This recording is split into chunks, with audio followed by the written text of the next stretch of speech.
আমি ওর মৃত্যু নিয়ে আমি আফসোস করি না। ওর মৃত্যুটা যেভাবে হয়েছে একটা গর্বের মৃত্যু হয়েছে, দেশের জন্য মৃত্যু হয়েছে। ও সবসময় এটা চাইতো যে ও জীবনে এমন কিছু একটা করবে যেটার জন্য ওর ফ্যামিলি সবসময় প্রাউড থাকবে, ওর বাবা মা প্রাউড থাকবে।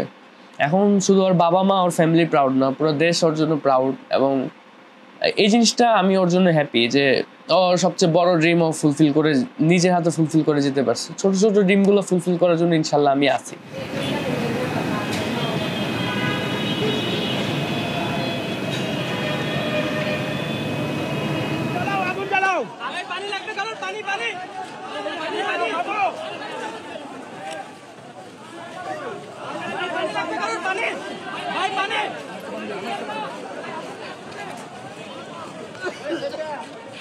এখন তো যা একটু ডিফারেন্স করা যায়, ক্লাস 5 পর্যন্ত আমাদেরকে একদমই ডিফারেন্স করা যেত না যে কোনটা মুগ্ধ আর কোনটা স্নিগ্ধ।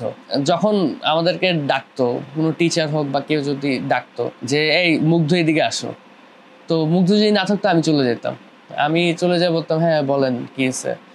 তো যদি কোনো ভালো কিছু শুনতাম, যে যদি কোনো ভালো কিছু বা কোনো একটা ভালো জিনিসের জন্য ডাকছে, তখন বলতাম হ্যাঁ আমি মুগ্ধ, আমি ওইটা করতাম।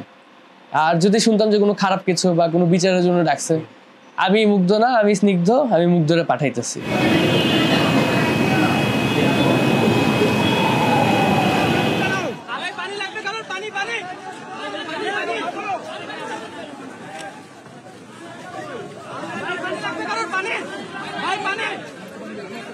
তিনজন বন্ধু, মুগ্ধ, জাকির, আশিক, একসাথে রোডের মাঝখানে ডিভাইডার থাকে, সেই ডিভাইডারের উপর বসে রেস্ট নিতেছিল।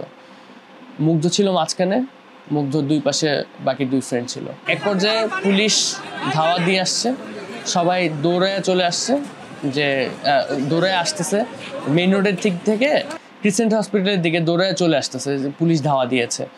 তো এই ধাওয়া দেখে মুগ্ধর ফ্রেন্ড, আমাদের ফ্রেন্ড আশিক মুগ্ধকে বলতেছে চল দৌড় দেই। তো মুগ্ধ বলছে চল তাহলে দৌড় দিই, সবাই যেহেতু আসতেছে চল আমরাও দৌড় দিই। এইটা বলে আশিক ওর পায়ে হাত দিয়ে উঠে দৌড় দিছে, 2-3 কদম গেছে। জাকিরও দৌড় দিছে, 2-3 কদম গেছে। তাকায় দেখে যে মুগ্ধ আর পাশে নাই, দৌড়াচ্ছে না। পিছনে তাকায় দেখে মুগ্ধ যেই অবস্থাতে বসা ছিল সেই অবস্থাতেই পরে মাটিতে পড়ে যাচ্ছে, এবং ওর হাতেই ওই পানির প্যাকেট এবং বিস্কিটের প্যাকেটটা ছিল।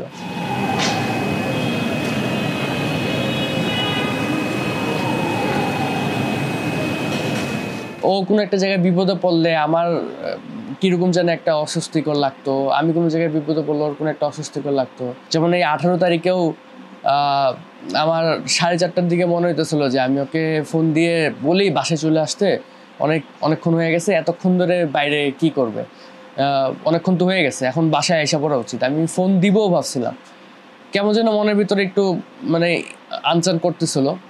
বাট তখন আমি কাজে বিজি হয়ে গেছি, আমার অর্ডার আসছে, আমি কাজে বিজি হয়ে গেছি, আর আমার আর ওকে ফোন দেওয়া হয়নি।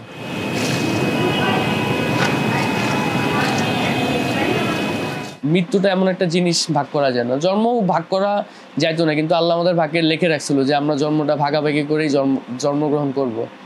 কিন্তু আল্লাহ আমাদের ভাগ্যের মৃত্যুটা একসাথে লিখে রাখে নেই যে আমরা মৃত্যুটা ভাগাভাগি করব। ছোটবেলা থেকে আমরা সবকিছুই ভাগাভাগি করছি, আমাদের জামা কাপড় থেকে শুরু করে খাবার দাবার সবকিছু আমরা একসাথে ভাগাভাগি করছি, শুধুমাত্র এই মৃত্যুটা একসাথে ভাগাভাগি করতে পারিনি।